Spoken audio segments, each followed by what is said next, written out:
Nous avons donc lancé cet appel à projet, Flow, pour faire le pari de la confiance et dire aux actrices et aux acteurs du territoire, il y a là matière à inventer des choses. Ce sont donc 8 lauréats qui ont été retenus. Je voudrais d'abord les saluer, les féliciter. Quand on voit la diversité des sujets, quand on voit la force des envies, je crois que c'est très prometteur pour les lauréats bien sûr, mais aussi et peut-être surtout pour les habitantes et les habitants de la métropole, parce qu'à la fin, c'est bien les habitants de nos 24 communes qui pourront bénéficier de ces projets inventifs, de ces projets créatifs, de ces projets qui ont du sens. Et je crois que dans la période des projets positifs, des projets qui font envie, des projets qui sont en phase avec nos valeurs, eh bien c'est une bonne nouvelle pour tout le monde.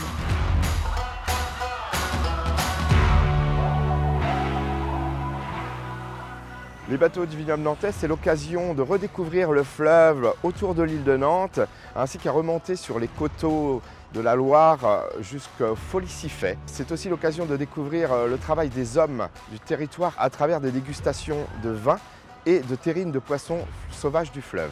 Le projet du bateau Passepartout est un projet touristique pour faire découvrir Nantes au travers l'eau, en faisant le tour de son île et en faisant découvrir la nature, les bâtiments et l'industrie. Grâce à cette balade d'1 heure, on peut voir la ville autrement.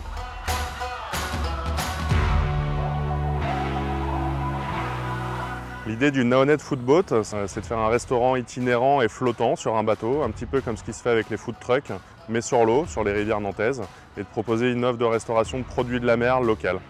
Notre projet, l'Odyssée artisanale, a pour objet de mettre en valeur les créateurs et les artisans au travers de marchés artisanaux tout au long de la Loire. Pour ce projet, nous comptons utiliser des bateaux traditionnels de Loire.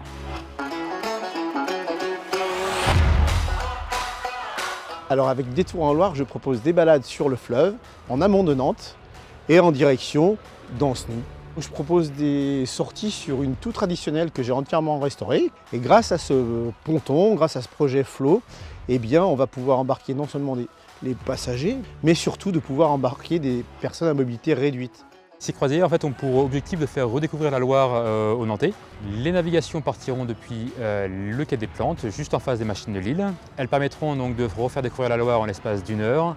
Et on espère aussi pouvoir faire des connexions avec Laval, l'Amont ou encore l'Erdre.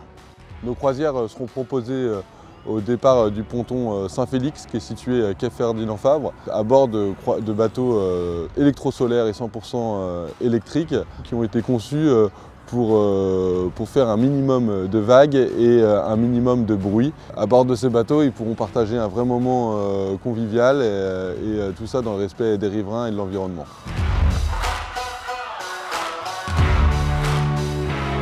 Le projet Taxio est un projet qui consiste à mettre en place un système de transport fluvial pour les particuliers. Nous mettrons au point une application qui nous permettra de réserver en ligne des déplacements sur la rivière sur ce fameux bateau Taxio. Dans le Taxio, on va embarquer un kit de batterie qui va nous permettre de naviguer en tout électrique.